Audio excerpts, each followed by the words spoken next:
Welcome back to another episode of the MX Endurance Podcast, where we look at everything that's been happening in the world of endurance sports, and that isn't much at the moment. My name is Tim Ford, and I'm joined by the penultimate legend, the sexy shepherdess, the sexiest voice in triathlon, James Bale. How are you, Jimbo?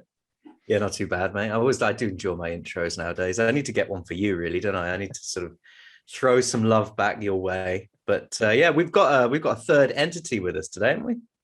Yeah, who's this bloke who's just popped in? He's in prison at the moment, isn't he? We're talking about he's got his 30 minutes allocated a yard time. How are you, Hayden Wilde? I'm very good, gentlemen. How are you? Good, thanks. Now, Jimbo, you normally give our guests a very special introduction. I don't want to deprive you of that opportunity. Can you please list some of this man's achievements, because there have been quite a few of them this year? Yeah, well, he's currently in prison, having got himself back into New Zealand for the next few days, and he's doing his daily exercise. But this man, Hayden Wilde, has had a bit of a big year, hasn't he, with his Olympic bronze medal in the summer and his Xterra World Championship very, very recently. So, Hayden, mate, how are you feeling? How are you recovering after the Xterra adventure you just went on? Very good, actually. I actually sorted it out pretty perfectly. Maui's 23 hours behind schedule in New Zealand. So when I jumped onto the plane from LA, time zone was perfect. So I was already climatized for a week and not climatized to the European time zone. So I kind of get straight into New Zealand. I don't have to wake up at 1 o'clock in the morning because I just not on a European time zone. So it's fantastic, and it's good to be home. I can tell you that for free. It's been kind a while. of home. Kind of home. How did you manage to get back in? Because last time I saw you were sending us pictures of being like 25,000 in a queue trying to get back into the country. How did you? I can explain the MIQ situation in brackets. Would you like me to do it that way? It's a process. It's a process. I was going to say, win a world title and suddenly the doors open for you. Isn't that how it works, Hayden? They're like, oh, you're a world champion. In you come, Mr. Wild. There you go. Mate, I think there was about 3 military guys, because the military runs the MIQ here. And they say, oh, g'day, mate. I'm like, oh, g'day. And they kind of have a giggle. So I guess they know who I am. But I don't know. Maybe maybe my hair was wrong, or I don't know. But they had a giggle at me anyway. And I've been in trouble once already in MIQ. I'm actually next door neighbours with other podcast person, Bevan McKinnon. Okay. From the Fitter Radio. So he's actually he went to Daytona and stuff with Hannah Wells, and we gave a cheeky little elbow touch in the yard today. And then I got back into my room, got the phone call, Mr. Wilde, we have seen you on security footage. You have elbowed someone, and you're meant to be 2 meters apart. I was like, oh shit, they're watching closely. So that was warning 1. Well, I just realized you've not. So I remember it was a while ago now when you were talking about trying to get out of New Zealand in the lead up to the Olympics and your inability to even get out of the country to race. So you've left New Zealand and you've been away for this extended period of time. You've gone away, as you said. You've won a bronze medal at the Olympics. You've won an Xterra World title. You've had all the success at Super League. You've not actually been back in New Zealand since any of that happened. So you're going to get out there, and you're going to be going into New Zealand and suddenly, like, people are going to know who you are, mate. What's that going to be like? Are you a bit nervous about it? Yeah, a little bit. Like, it was actually really funny that it actually happened to me today. I'm looking for a place to buy to get into the house market in New Zealand, and so I called this guy called Craig. I have no clue who he is at all. And then I was like, "Why'd you call him?"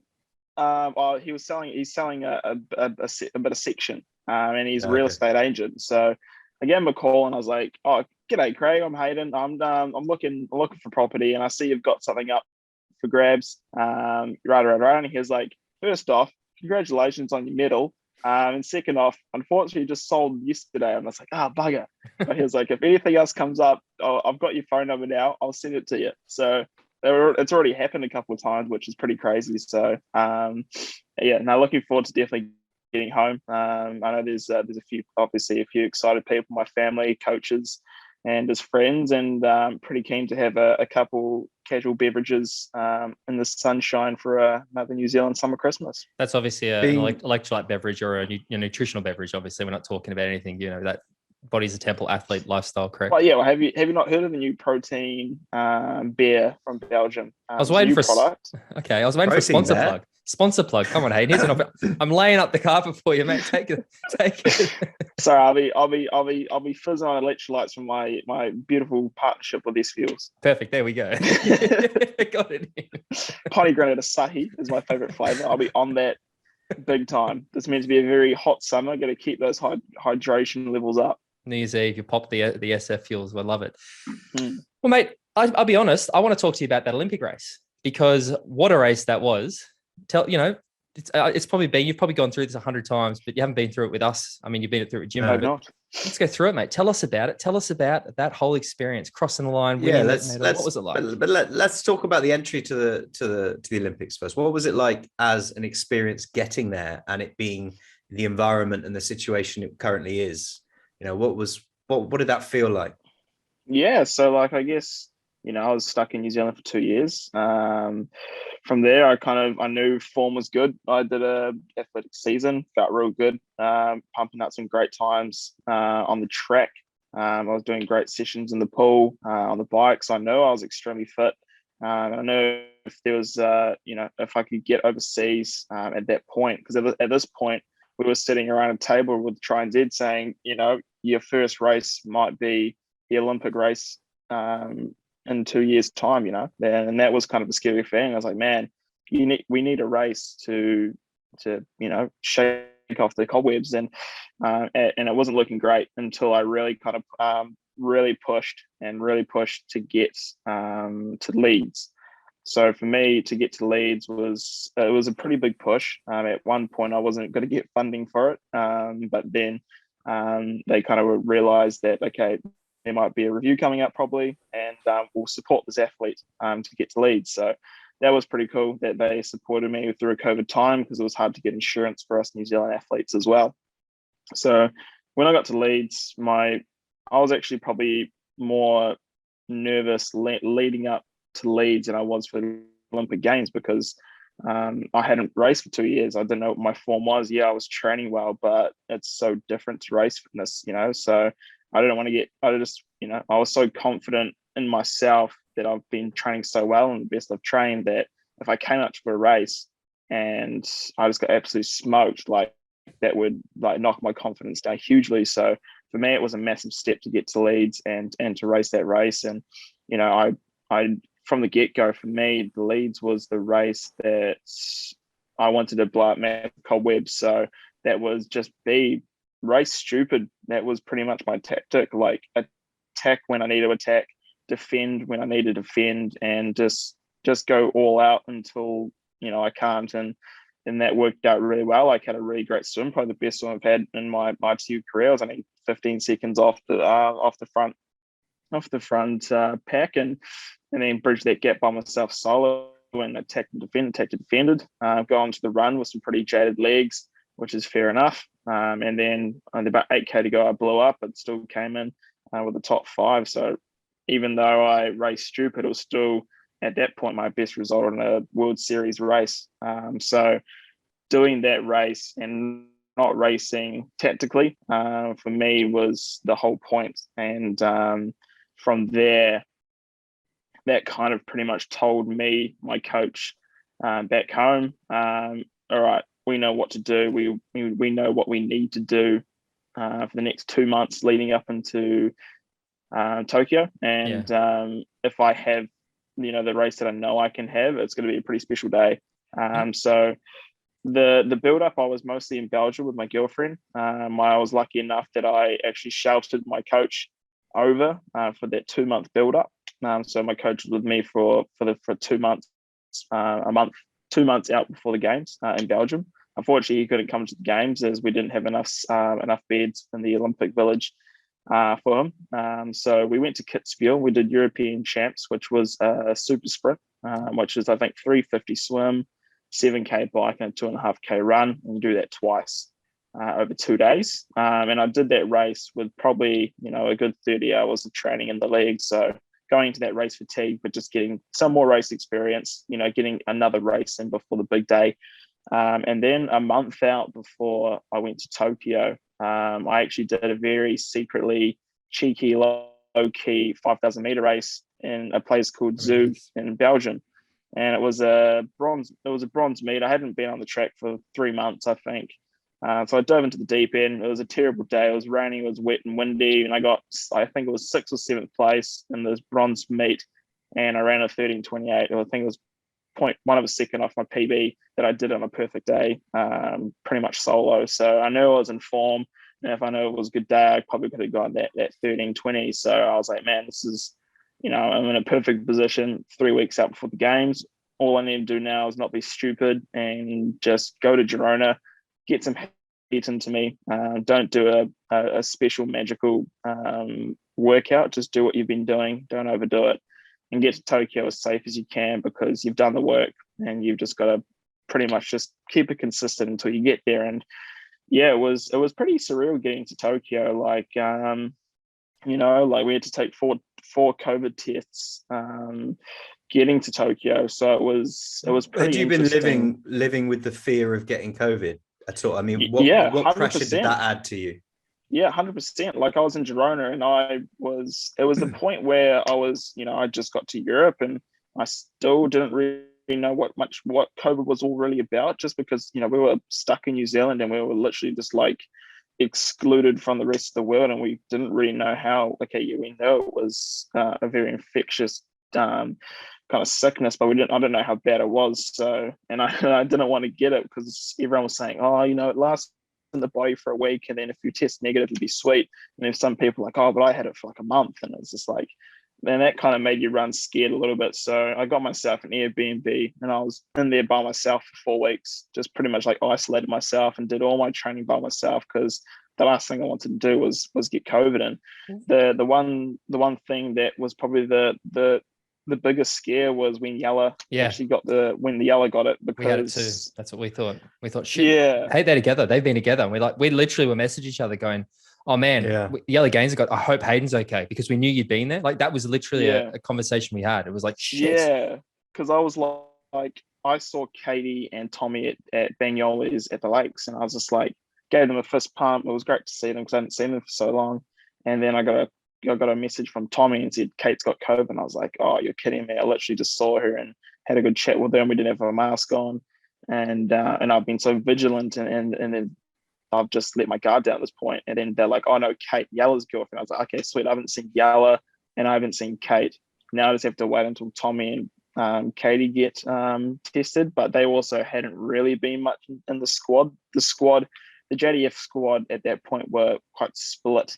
There was one group training in Girona, which was Martin and Yella and Vince. And then there was Mola and Katie and the other group. So yeah, that was a bit of a scare, but literally I think I was still like pretty scared leading up into the last stage, where we had to get 3 COVID tests pretty much in like 72 hours. And as soon as I got that last test, and I was on the flight, I was just like, "Wow!" Like, so it was like relief to get there, get through the door, be there. Yep.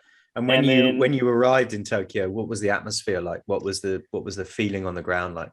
Yeah, it was actually really cool. Like, I don't think, well, I've obviously never been to an Olympics before, so it was quite hard to, I guess, compare it to another games. But for me, like, everyone was still really excited. It was still a really good vibe around the village. Like, everyone could still mingle around the village, and it was all pretty awesome. And so, because of the stringent testing before you'd gone in, once you got there, it kind of felt a bit more normal. You were allowed to mingle, you were allowed to associate with people and socialize. Yeah, and the only difference was, like, you just had to wear a mask. And when you were at the cafeteria, you had these like plastic shields, and it was all pretty good. So yeah, it still felt the energy was there. Everyone was training. Everyone was excited to race, and I think every single day we had to do a saliva test. And I think every day before the race, you kind of just want to do your saliva test as late as possible, especially the day before the race, because if you tested like you're done, you can't race. So I think I did my last saliva test like as late as possible, so I'd get the result after the race. So that was also a thing as well, was getting tested every single day in the village. So COVID aside, man, let's talk about your mindset. All right, you're there. You've got through all the COVID rubbish. You haven't caught COVID. You've passed all your tests, and you're about to go into your first Olympic race. Where's your head at? Yeah, like I think like leading up into the race, I for me personally, I think I planned it extremely well. For me, I was more focused on my process towards the race and not thinking about the race at all. So I got myself in a really good routine where I would go to sleep. I don't know how I was doing it, but I was going to sleep at like 6 o'clock at night. And then I'd wake up at 3 because that's the time I wanted to get up because our race was early. It was at 6:30. And I did that for like 7 days, out before the race, and it was working. And I got into this routine where I just fall asleep straight away, and there was no real stress. That probably, obviously, the hardest night for me was probably the night before. I was extremely restless. Obviously, you're thinking about the process of the race. You're saying, "Holy crap!" Like it's the next day. As much as you wanted to get to sleep, it was a pretty tough job to get to sleep. But that's why I prepared myself to go to sleep at 6 or 7 o'clock at night. I'm normally like a 10 o'clock sort of guy. So to go to that bed that early, okay, yeah, it took me a few hours to get to sleep, but I knew when I woke up at 3 or 4 o'clock, I still had a good 7 hours of sleep, which was ideal. And that's also, I think, a tick on the box. That kind of leads you up into the race, and it kind of mentally says, okay, you've had a good rest. You've prepared as much as you can. You haven't overdone it. You've got to the race without being injured is a big factor. And literally from there, it was just like, well, you've done the work, and whatever happens, happens. Do you push the importance of the event away from your mind, or do you embrace the fact that it's the biggest race of your life? I think I'm more of an embracer. For me, I was actually in a great position because I showed people that I was very aggressive in leads, and I was quite, I guess, rated as the underdog. But I knew that I had done the work, and I knew that I was running fast. I was swimming the best I've swum, and I was biking really well too. So I knew that coming into this race it's just another race. I had Hamish Carter on my side. I had ex-Olympians like Moss Burmester, who's a New Zealand ex-Olympic swimmer, and all these big athletes, and they all pretty much just said the same sentence, was just like, just go out there, enjoy it, don't worry about the result. Like, you've done the work, you're in form, and just own it. And I think for me, it was great because, I was a first-time Olympian. I was an underdog. No one had seen me race properly for 2 years. And I had learned a lot. I did a whole track season, which gave me tactical awareness, which gave me positioning awareness. I've been literally watching Christian, Alex, Vince race for nearly a year and a half since I've been stuck in New Zealand. So I've been watching what they actually do. So for me, I was in a great position. Like, everyone was probably more like aware of like, okay, what sort of forms Hayden in. Like, yeah, he did a good performance in lead, but it was his best. So it was actually really cool. I wasn't that worried. I had a smile on my face, and I was just enjoying the process. And I think I brought confidence in from when I got third at the Tokyo test event. That's what I wanted to ask you. Like, having that third place from the test event, like going into the race, was it very much a case of, well, this is what I did last time, so I guess I'm going to like replicate, or how much of a role did what you did in the test event play in your execution on race day? Yeah, I think it had a massive role. Like, I knew the course. I know I could race well on the course. I know I'm a very good athlete in the heat.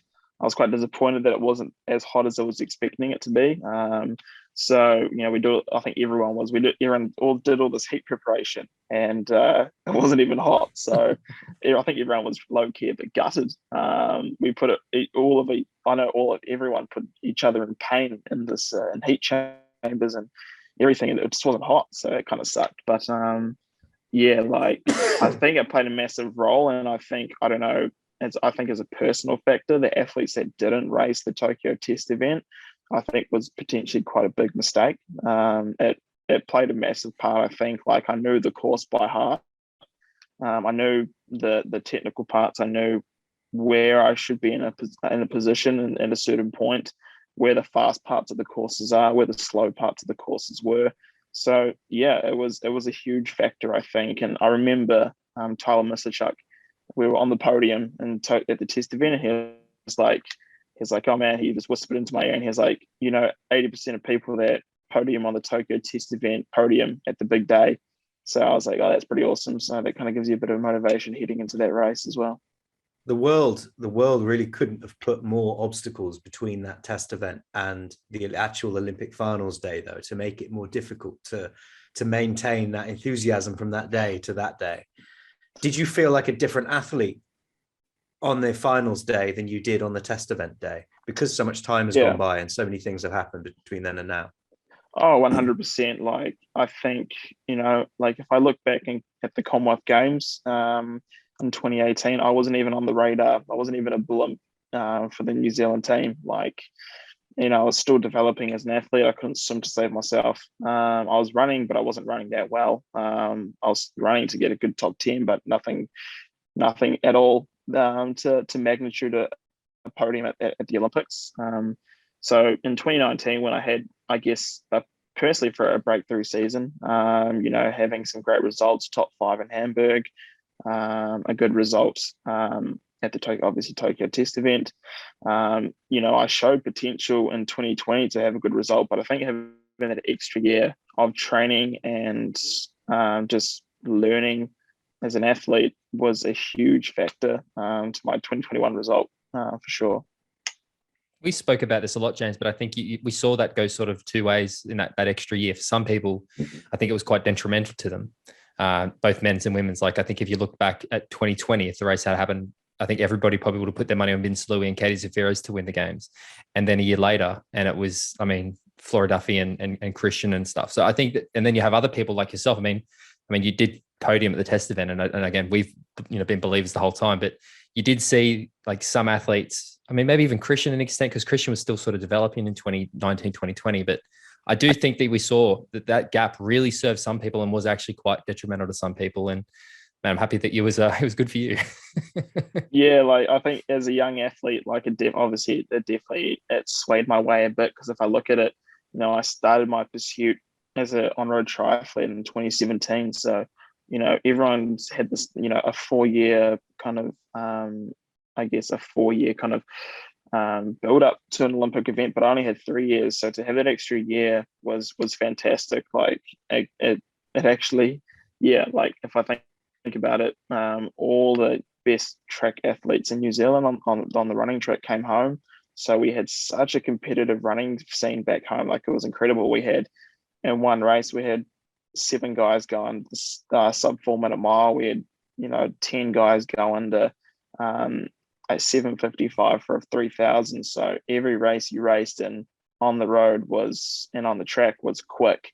We had some great bikers there as well, and then a lot of our swimmers were just breaking New Zealand records, and it was great. It was a great time to be in New Zealand. So I noticed Lionel Sanders was paying attention to some of your track results. I know that he was talking about you in one of your videos, and we were talking, saying, "Oh, you should tag him when you did 13:29 or something." We're like, tag Lionel in your post, and you put the little shout out to Lionel. That made me happy.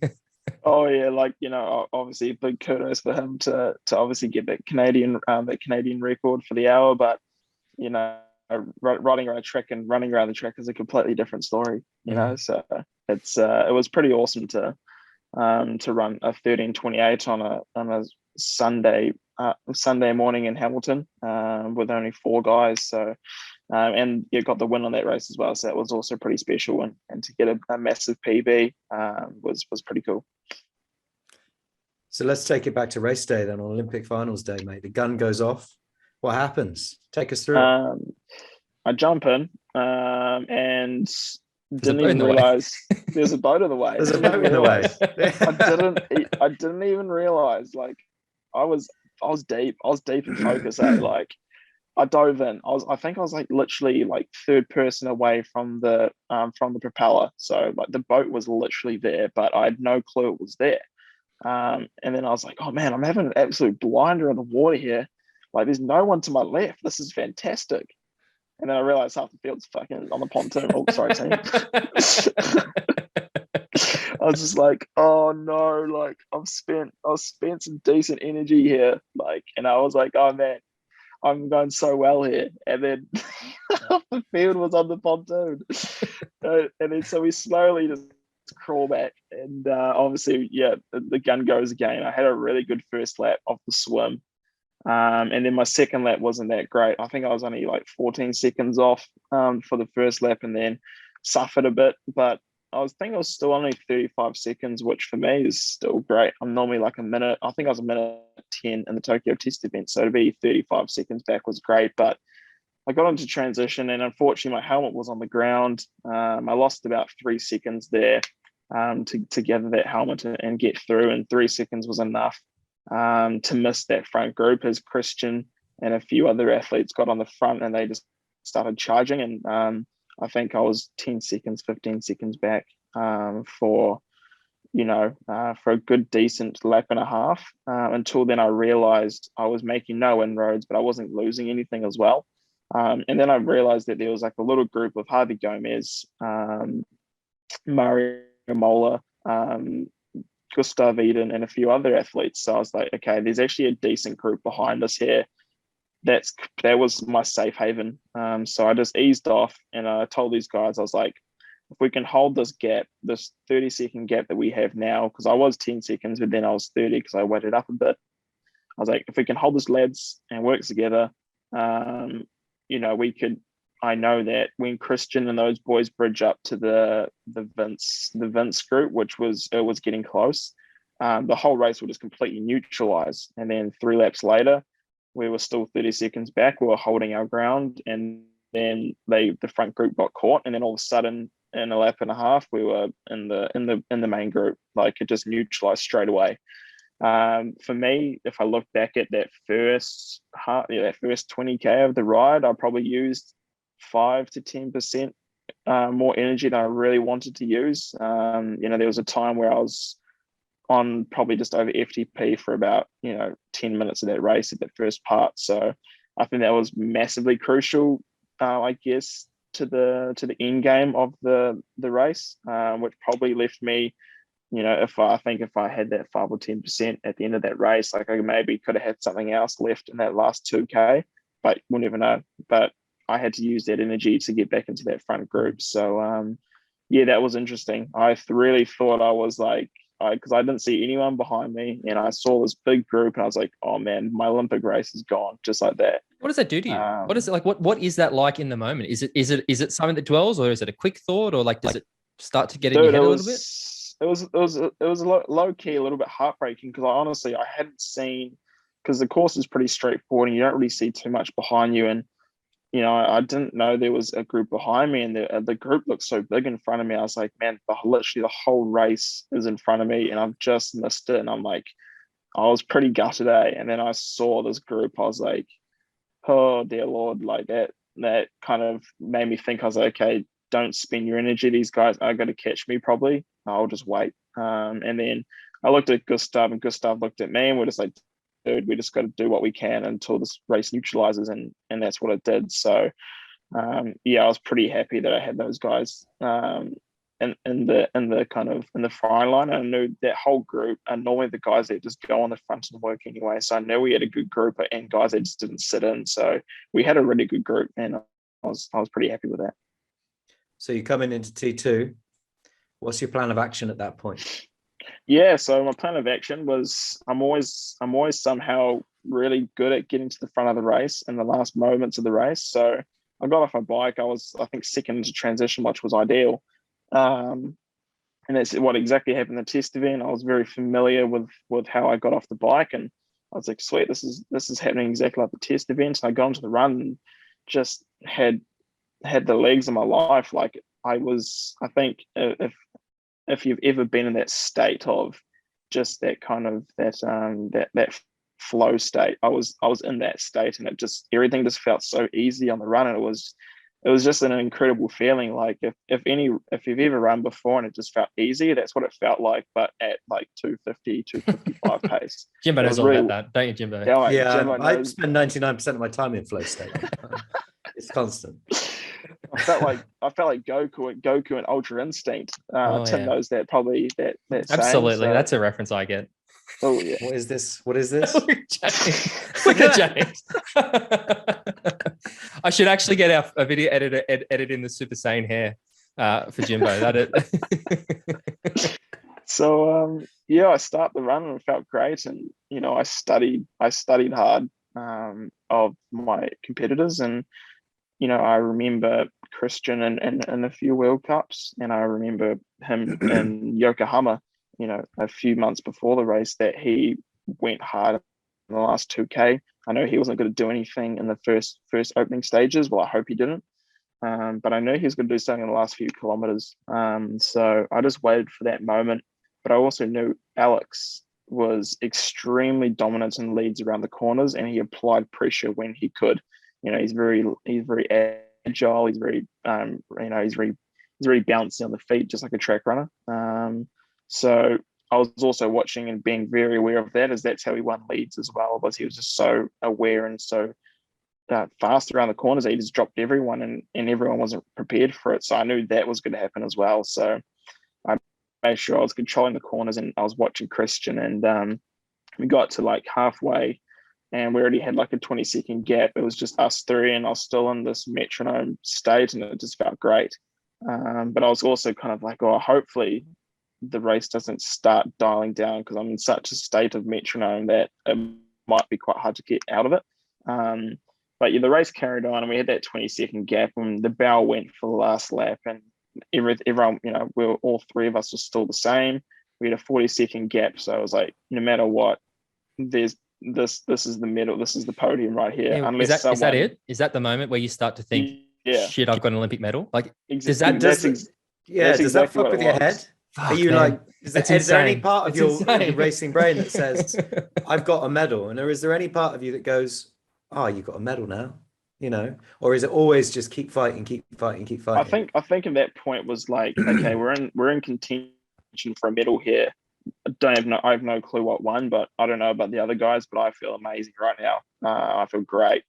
I've tactically done my nutrition plan perfectly. I've done my icing plan perfectly. I've fueled at every station, so I know that I've got all the energy I need. I know I've got all the dietitianing side perfectly in this race. All now it's just kind of what the body has left, and we got to that 2K mark, and Alex was leading. He was applying a little bit of pressure, but I still felt real good in that last 1500 meters. And then I was sitting third, and Christian was in the middle at this point. And Alex and I were working pretty hard to run together, and I respected him going to the front, because I always know he goes to the front and helps. And as soon as Christian went and did his attack, I gave Alex a bit of a whistle, and he looked back, and then he saw that attack come through, because I was like, well, I'm not going to let one of my best mates on the circuit get stitched up here. So because he was in the same position I was. We were fighting for an Olympic spot. He didn't even know he was going to get a spot until Leeds, when he did that amazing performance. And he was obviously the man for the job. So we worked so hard. I think both of us in our own state to get to the games. Nothing was set in stone for us. So I really wanted to help him out. So I gave him a whistle, and we both went with it. And Alex dropped a little bit, so I went in front of him, and we just tried to hold on to Christian as long as possible. And I saw Christian was just gritting his teeth, and he looked back and he saw we were still there, and he just went again. And we just couldn't respond. Like he went up through the gears a little bit, didn't he, that boy, at that point? Dude, it was like Alex and I still talk about it. Like it was like you're in a 5,000 meter race on the track, and it was the last 400 meters, and the guys with the kick just go, and he did that, and it felt like, well, just as I said, felt like the last 400 meters of 5,000, but he did it for 1,500 meters. We had Magnus on the podcast last week, who obviously got passed by Christian in Daytona, and Magnus was saying that after Christian passed him, Christian puts that burst of pace on, and he said like Christian went so hard that it actually, like, you look at the footage and it makes Magnus look like he's just jogging, and he's like, I was running like a sub 320 pace, and he's pulling away from me like I'm standing still. It's like, yeah, that's what Christian does. He seems to do that like a hummingbird. Yeah. Oh, 100%. So that's what happened. And I think from there, Alex and I battled for a little bit for that. Obviously, that we knew that it was like, wow, it's going to be tough to bring this back in. We both thought as well, like he's gone too early.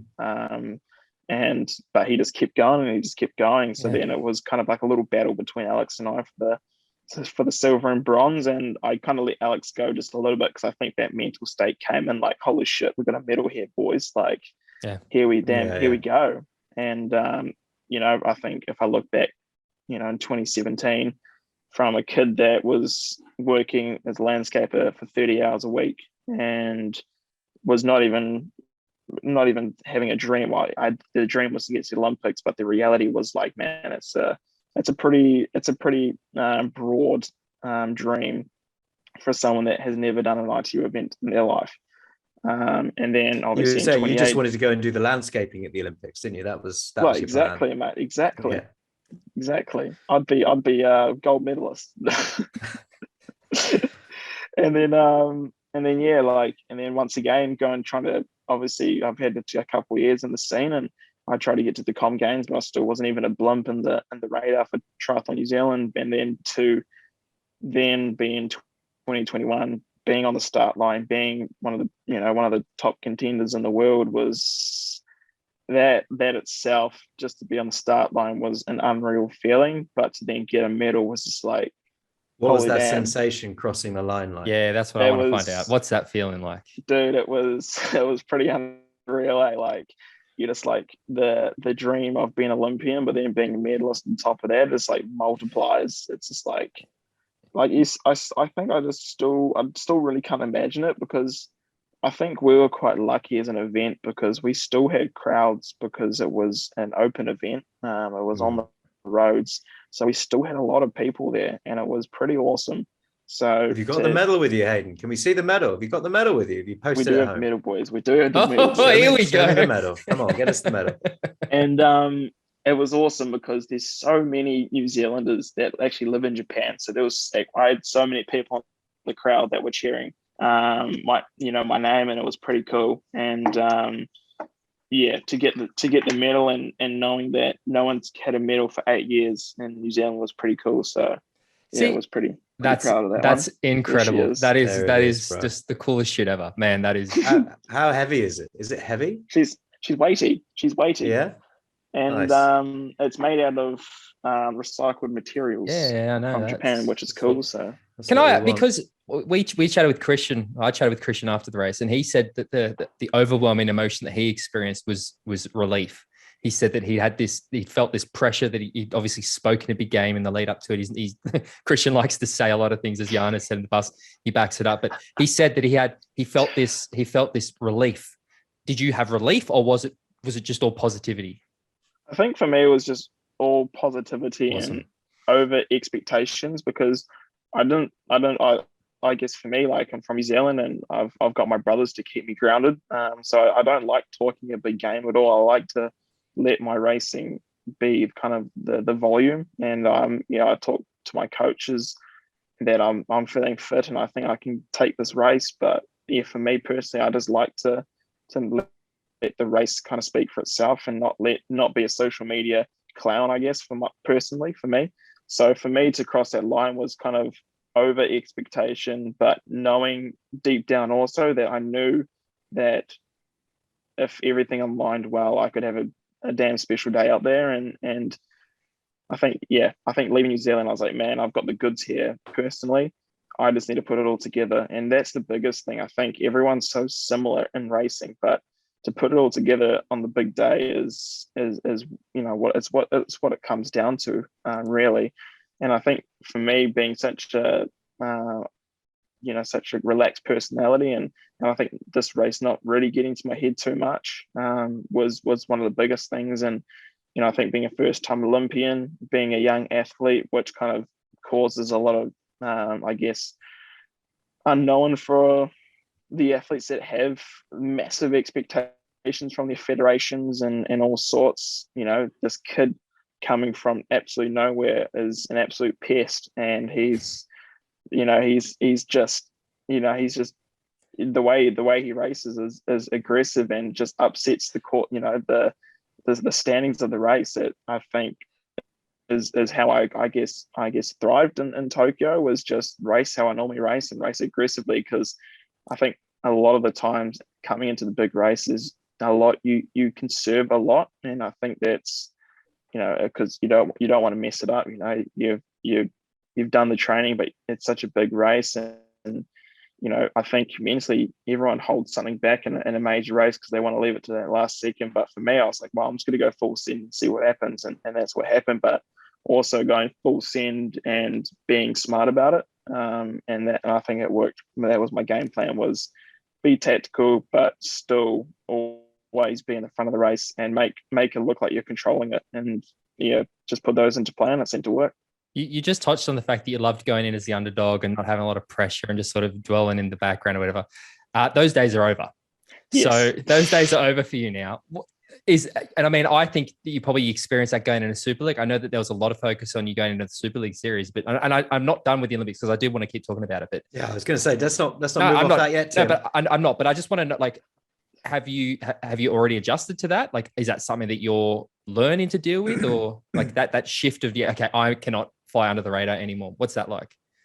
Yeah, like, I don't know. I'm in a 50-50 with that, because there's still a lot of people that say, like, that talk about a lot of the other athletes a lot, and I've obviously there's a lot of people out there also that are saying like, oh, it was potentially just like a like a fluke sometimes, but it's just like, man, I've pumped the results that I know that I can race at top level now. So yeah, I kind of just I don't know, I guess I've adapted to it pretty well. But I think for the rest of the season, for me, it was tough because I just never had a mental break after the games. Like, I crossed that line and there was no one there that was in my corner for the last 5 years. My coach wasn't there. There's no family. Did you have a drink or two that evening to celebrate? Did you do anything to celebrate that night? I was in bed because I just had no one to celebrate with. Oh man! Obviously had my team, and I got an awesome, waiata. So it's like a Maori, kind of vibe song in haka coming home to the village, which was like incredible.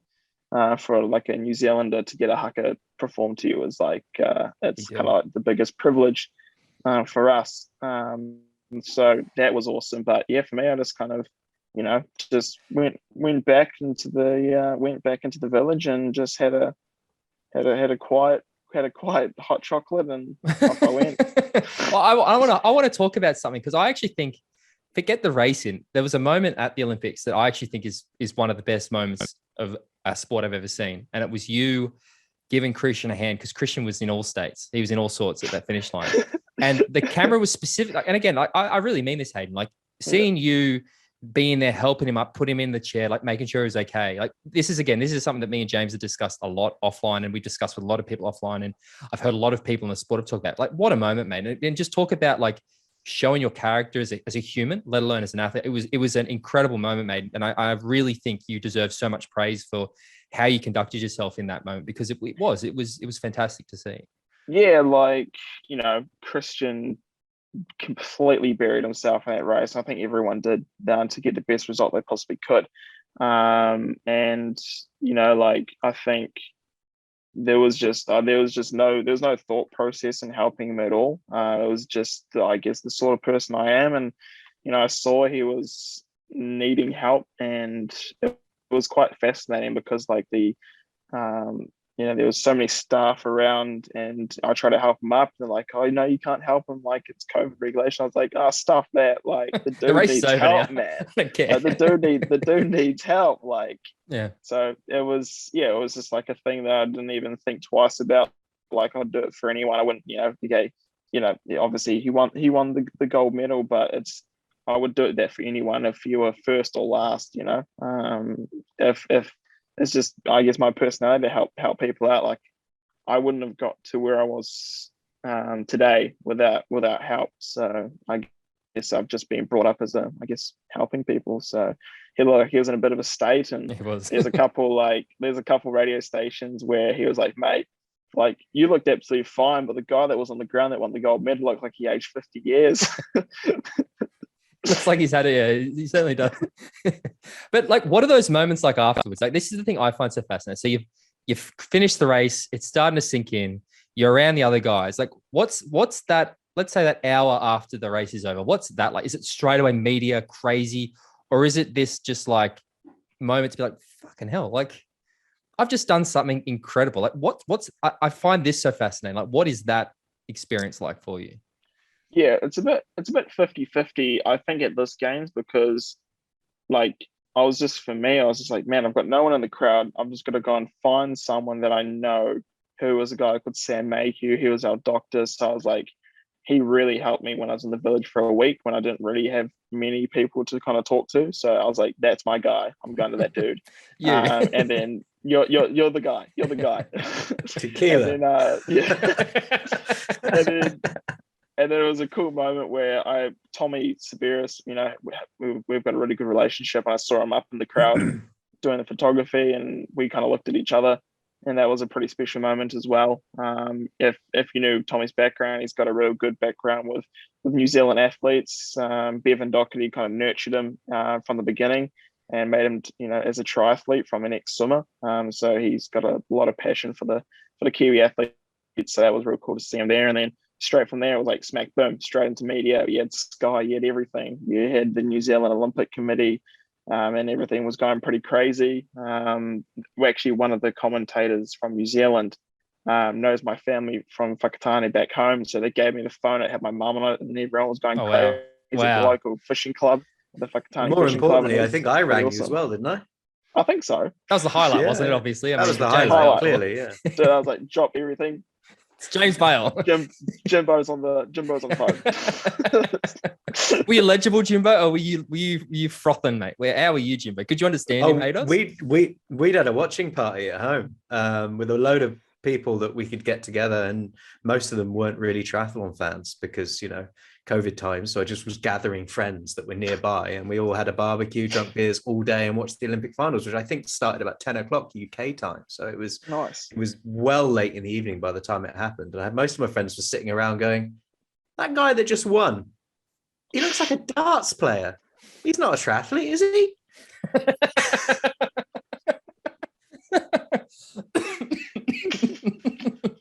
I'll call Hayden. Hayden, he looks like a darts player. It's fantastic. No, it was a good night. Enjoyed that night. Yeah, no, it was cool. No, it was like there's so many things going on, dude. Like it's pretty awesome. Jimbo, are we allowed to move on to Super League now, or do you want to stay in the Olympics? Yeah, no, I think we're done with the Olympics now, aren't we? Yeah, I mean, I did put some money on New Zealand for the mixed team relay, but I don't think there's any I don't think we need to talk talking about that. Is there? Let's move on from the mixed team relay. I think Jake and I had a Google. We were just like, so hope Alex doesn't lap us. Yes, we had a Google. It was the mixed team relay. We can, especially with James here, we don't need to talk about it. Super League, mate. Super League is obviously a pet event of yours. You enjoy Super League a lot. It's where we first saw the Falcon fly. You had a bit of success this year, mate. What was that like? Yeah, that was that was awesome. Like I came from Montreal WTCS, and Edmonton didn't have the results I wanted to. Yeah, I don't want to talk about Edmonton after what happened. It was no good. No. It didn't look like a happy boy. Let's put it that way. No. So I think it was more just, I was mentally fatigued. I hadn't celebrated my medal. It was a tough time because I still couldn't get to New Zealand. So I had all these things tumbling on top, and I was like, all I want to do was race Super League because there's no federations involved. It's a good time, and it's just like a party for 4 weeks, and it sure was. Got to London, and it was great to be back on the circuit. Obviously missing the two blokes I'm speaking with today because they weren't there, just like Singapore. And I was the first man to tumble the invincible Vince. So that was a pretty awesome. That was definitely one of the proudest highlights of my career was to take the big man down, and that was a pretty awesome feeling. I was struggling to find form again after the Olympics, so to race that race and raced it how I raced, that was a pretty, for me, like it was a proud moment that I could kind of kick out of my little Tokyo slump and race that well. Just to correct you on one thing though, I was there and we had quite a decent chat. Oh, I was talking about the man in the Are you middle. talking about Tim, were you? I This thought guy. you said both of us weren't there. Come I mean, on, you're very I thought forgettable, you'd James. forgotten Pal. me. Like you're very Yeah. forgettable.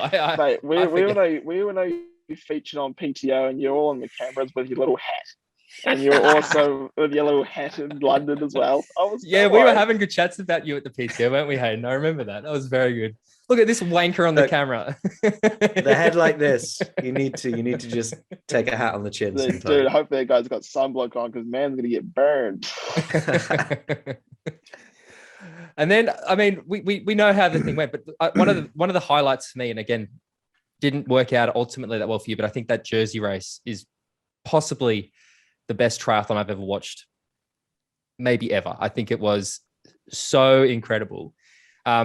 You were part of the sprint. It ultimately was the Alex and Johnny show, but like, what was that like to be? Because I feel like you were the guy who was really trying to break Vince, and it obviously paid off because I think you guys did break Vince, and then those guys pulled away for the sprint. Like, what happened? Explain that to us. Yeah, I guess so. Yeah, had a great result in London, and I had a lot of motivation to continue and do really well. And then when I led on to Munich, and there were some technical issues with the bike. We know about that. And we'll continue that. And then I decided to just fully stack it on the last round and kind of shook my body up a bit, and still, finished in 4th place. So, still a good result and still in contention. And going to Jersey, I think was the biggest factor. I think, I saw at one point, I was applying a lot of pressure. My plan to Jersey was actually to conserve as much as I could until I get to that last round. But there was a point in the second round where I saw Vince, and he was struggling. And there was a point where he was just about to get back on to the bike group, and I was like, "Nah, not today." And then I just sent it. And once I sent it, he didn't get back on.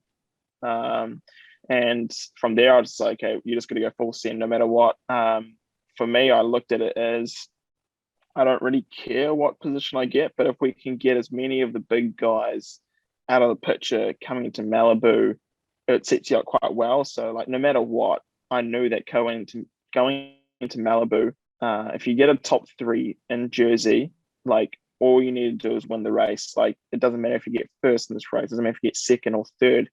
Those top, Johnny, Alex, and I, it doesn't matter what order we were in.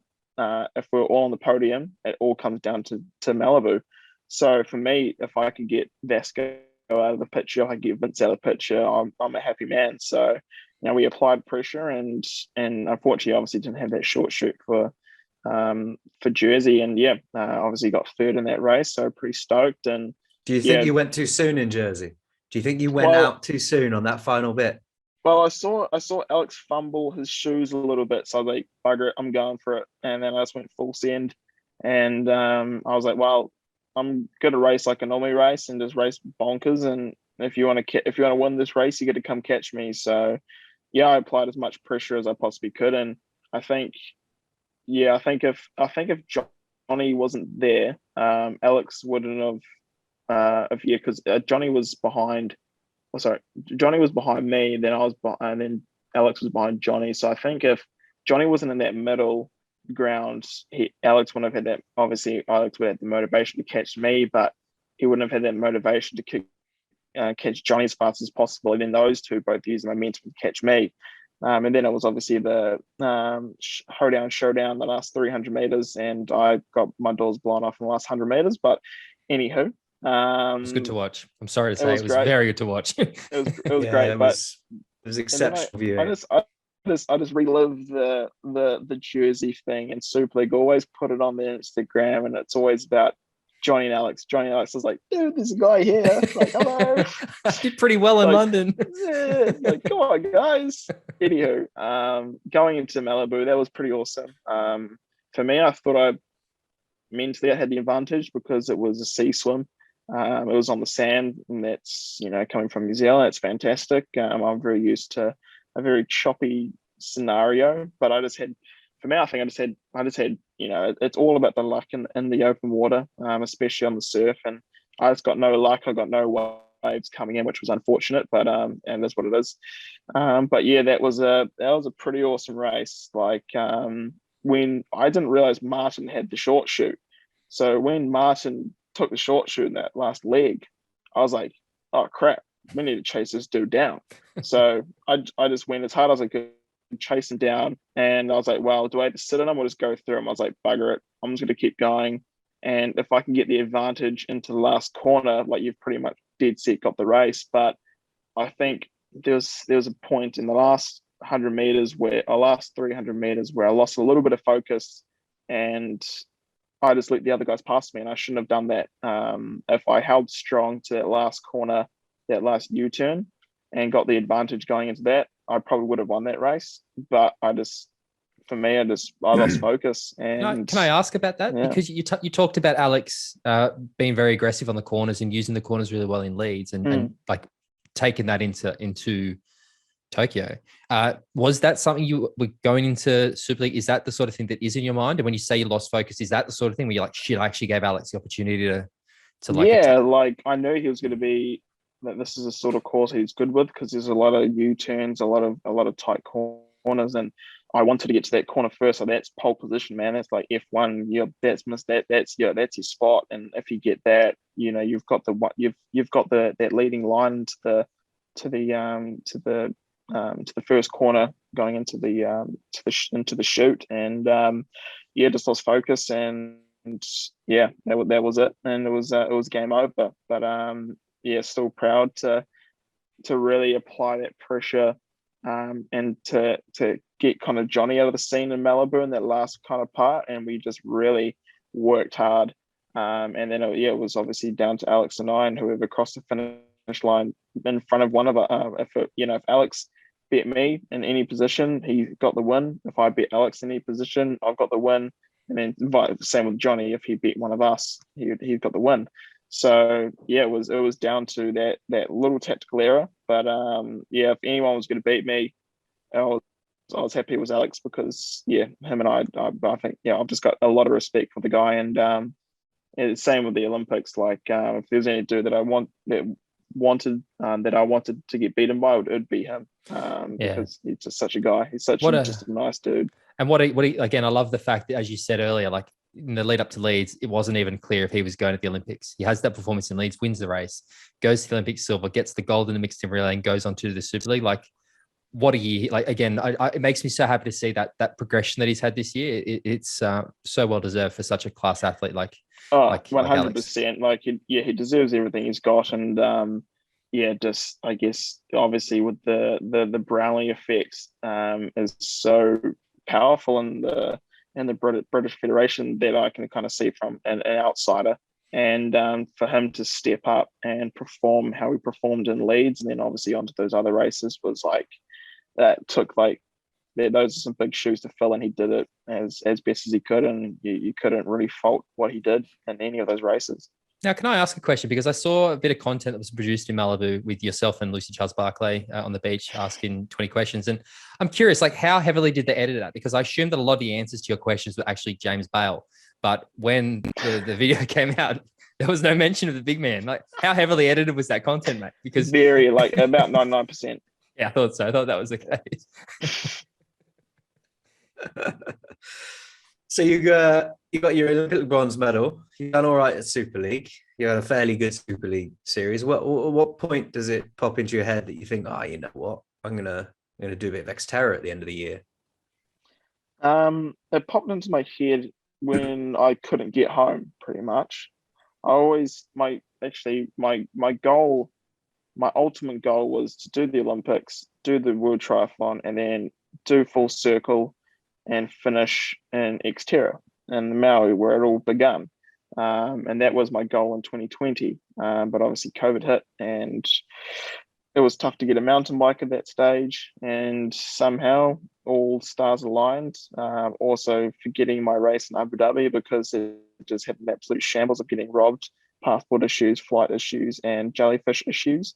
And I was in some extremely good form, and nothing really wanted to align. And I left Abu Dhabi as a sad little boy, and wanted to do Xterra, and the opportunity came. And for me, it was the ultimate goal when I was a kid in 2015 to go back to Maui and race Xterra world champs and to become an elite world champion. And it was very, very, it's a very personal race for me, and it was very satisfying to go back to where it all started, and win that race. I heard, in Maui. I don't know who it was that told me, but they said they spoke to you and you were disappointed that they canceled the swim because you reckon you would have put 3 minutes into the other boys. Is that true? 100%. I was gutted. I was so gutted. Like, the duathlon made it a lot harder. Like, from the last time I raced Xterra and really like invested in Xterra, the competition has increased massively. Like, it is I had to work hard for that title. Like, it wasn't like a lot of people say, I was like, he just went picking candy from a candy store. It's like I'd like to see you guys. You go do it. You go have a go and see how easy it was. The boys have upped their game hugely, and they massive kudos. Like, I think, like, I'm not a heart rate sort of guy, but I had no power meter and I had no running, I had no power meter. So I kind of wanted to go by heart rate, and I had the heart rate on the whole time. And I don't think I went under 165 that whole time. And for me, that's pretty decent. Like, I think the first run, I was trying to open the envelope to most people. And a lot of people went with me. I was like, this is fantastic. They're rolling right into my plan here. Like, if I'm just tipping on threshold, these guys have to be in the red zone. And then applied a lot of pressure on the bike. Once again, I don't think we went under 170. And then just to run off the mountain bike is such a different feeling to the road bike. And yeah, running off the mountain bike onto like a 600-meter climb over 5-6K, like, that breaks your soul. Like, I think I was like still at 180 heart rate. Like, I was like, man, this is like actually proper sore. It was. Did you enjoy it?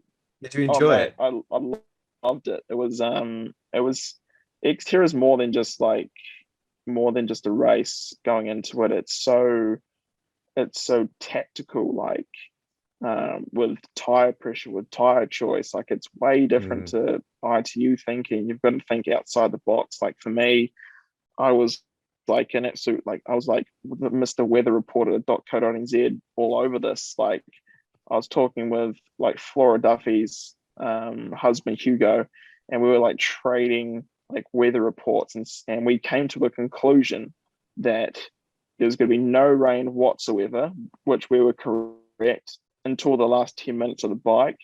But since it was a duathlon, we potentially might miss all the rain on the bike, and then it'll start coming down on the run. But we were just a bit off, and it was raining in the last 10 minutes of the bike, which we kind of predicted. And it was raining obviously through that run, but it was enough rain where it just chilled on top of the Maui ice, they call it, on top of the clay, and it just became an absolute slippery, sloppy fest. It was, the last 10 minutes was extremely hard to keep your bike upright. And the tire choice I went for was a fast slick tire, where everyone was opting out for the grippy tire. So I was like, for me, I was like, hopefully I know what the weather report's going to be. So that's why I chose a higher tire pressure and a faster rolling tire, and it worked out really well. I was a lot more aggressive on the climb than they've got other guys in the mountain bike. I was a lot faster through some of the segway trails, but it all came kind of tumbling down in the last 10 minutes where I had way too much PSI and not enough grip. Bit like Hamilton at the end of the F1 this weekend, eh? Exactly. You almost get past. Exactly. What was the run like? Was it slippery as well? Were you slipping all over the place? What was your shoe of choice when you were running? Yes, a lot of people have asked this question. They're like, "Wow, what sort of shoe was he wearing?" I was wearing a Nike XC soft spike. So there was no spike, but it's like a soft rubber spike. and it's a very Yeah. low, fast, light, low profile shoe, and it was great. I only slipped over once, but it was slippery. It was pretty slick out there, but that was my option. Can I ask, did you wear I did notice that you're wearing the New Zealand Olympic kit. Is that the same kit you won the silver in? It was, but I hate wearing it because I kind of felt like a dick. But the only reason it wasn't the kit that made you look like a dick, mate. Was there any point in this race when you realized you were going to win it and you were going to be in all the photos you wished you'd worn better sunglasses? Because that was the issue I had. He did tell me this, like, those sunglasses are fucking awful. They're terrible, but I couldn't. The only glasses I had were dark lenses, and you can't see in the bush with those dark lenses. So I had to opt out for new glasses. So I got these bad boys. Can you give him the details? Because I'd love to get James a pair. I love to buy James presents, and I'm definitely going to get him a pair of those, mate. There you go. Oakley mountain bike glasses. Sponsors, guys, please. Yeah. Hayden Wilde is open for an Oakley sponsorship. Hit him up. They look 1980s eye Do you like shades. the little logo, the little green part too? I assume it says HW, doesn't it? Isn't there the little HW in the middle there, mate? You got your own brand. Yeah, pretty much. Again, Oakley, get in So touch. yeah, that was that. But yeah. You got the wreath, the leafy wreath with the flowers in it. I saw that Jan Frodeno responded to your question about it. You can't take that home with you, can you? No, I can't. So I gave it to Hannah, my girlfriend, and she gave it to Oma. And Oma is currently drying the hat, and so it can live on for eternity. Fantastic. I'm glad, because I've heard a lot of people who've had those success down under and they just throw it out. I'm like, no, you want to keep that thing forever. So yeah, so she took it to Belgium because anything can go into Belgium. It's Europe, and it's drying off at the moment. So now you're on your way back into New Zealand. You've had a really good year. Earlier on, you said you didn't feel like you had celebrated your medal properly. Do you feel like you have celebrated your medal properly now, or is that something that's going to wait until you see your friends and family when you get home? And can I get invited? Yeah, no, mate, and am I invited? Tim and Jimbo, if you can get over to New Zealand, you're more than welcome to come to the Hayden Wilde shindig in Whakatane.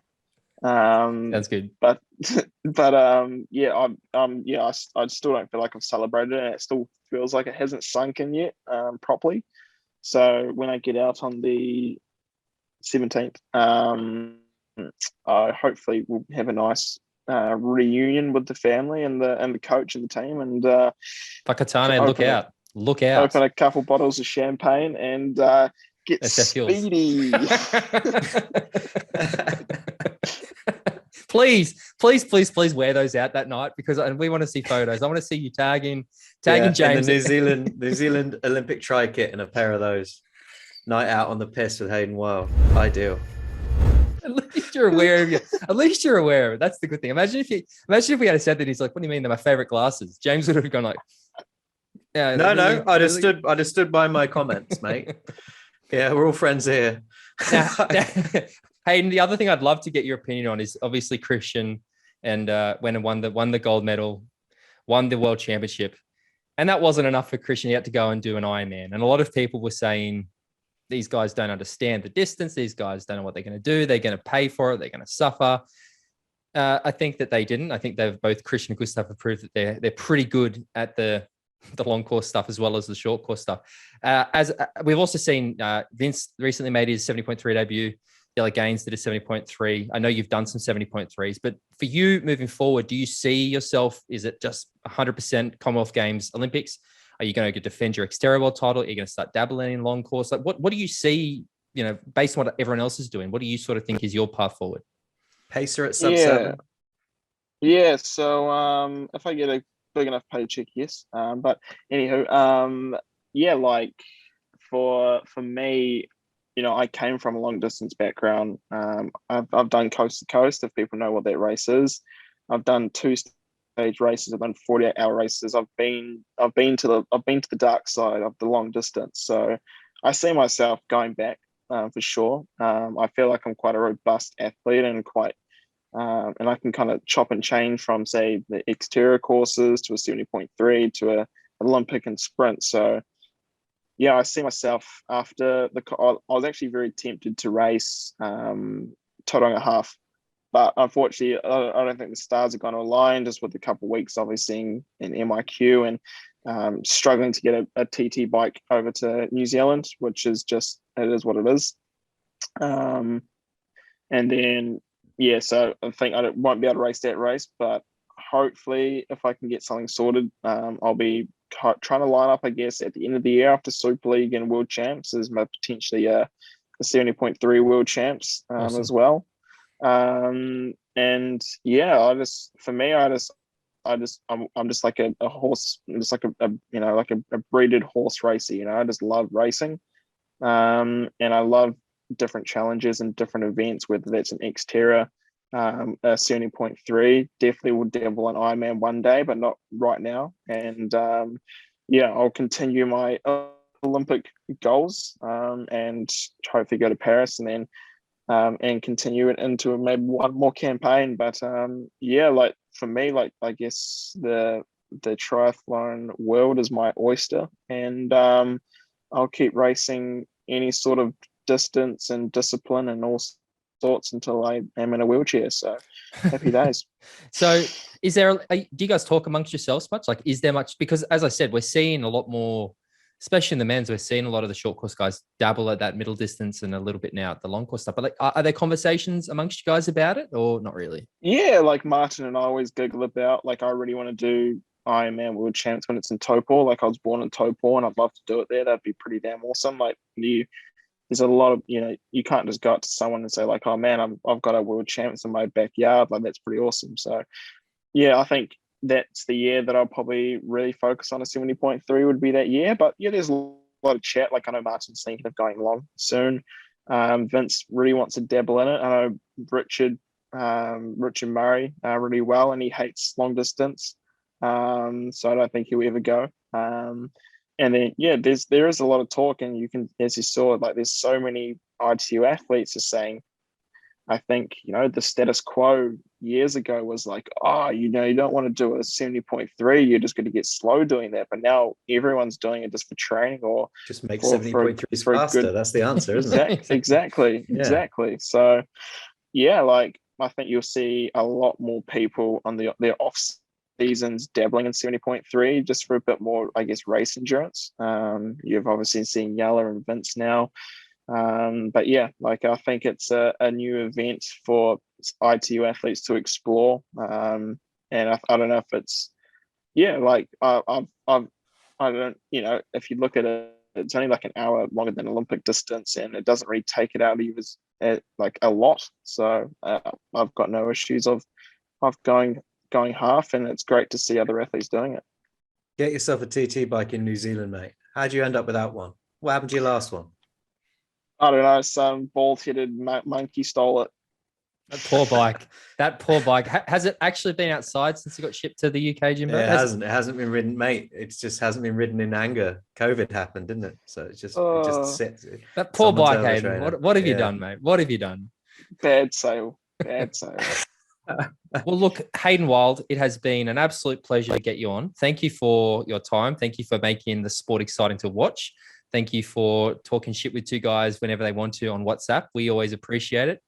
If people want to follow you, find out more about Hayden Wilde, where do they need to go? Yeah, thank you very much, lads. It's always been a pleasure. The Winter Soldiers, as you are called on WhatsApp. That's right. It's, if you want to come find me, I'm on Hayden Wilde _Wild on the Instagram, and then Hayden Wilde Athlete on Facebook. And I think I've got a Twitter, but I never use it. So you have to do your own research and find that. But I think it's Hayden _Wild as well. But yeah, but I'm also getting a new refresh. I was about to say, I heard this. A new refresh of my website, haydenwild.nz is going to get a new refresh, and it's going to look slick. All right, mate. Well, look, when you get into New Zealand, enjoy those long-awaited celebrations with your friends and family, mate. Enjoy them, soak it up, and have a good Christmas, eh? Thanks for having me on, boys. Absolutely welcome. And if you guys want to find out more about MX Endurance, head to mxendurance.com, or you can find us on Twitter, Facebook, Instagram, all over the place. Bale is on Instagram at bale.james85. I'm at tford14 on Instagram. I think that's everything. Thank you for listening. We'll be back to our regular recorded episodes next week. We hope you've had a Merry Christmas and a Happy New Year. Until then, Jimbo and Hayden, see you later. See you later.